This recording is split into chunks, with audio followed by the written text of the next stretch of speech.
kuna kiumbe anaingia katika matakwa yangu. Unaona leo una mada ya kuongea shoga yangu.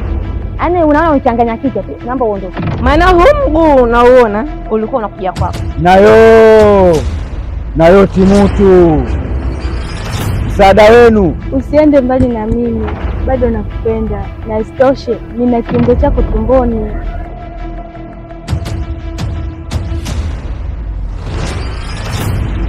Kama ataweza kumkomboa, nitapoteza mali za Hereni. Wanasemaga siku zote ubaya hujui unapoanzia, lakini ukiuchunguza na ukitafakari utajua unapotokea. Haina haja ya kuzungumza katika mazingira haya. Naomba twende sehemu tukazungumze. Alafu mwanao amekumisi sana. Unajua shoga wangu ulivyorudi hapa, unaenda vipi? Kitambulisho Mzanzibari basi. Nikachukue pesa. Wanaenda mbao mpuzi. Achana naye. Mwanangu, utakapoendelea utakwenda wewe. Na naona nimemuelezea hajanielewa. Anahisi kama mimi vile nataka kumchukua mume wake.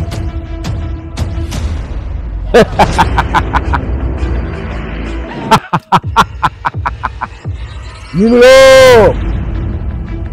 Chachacha.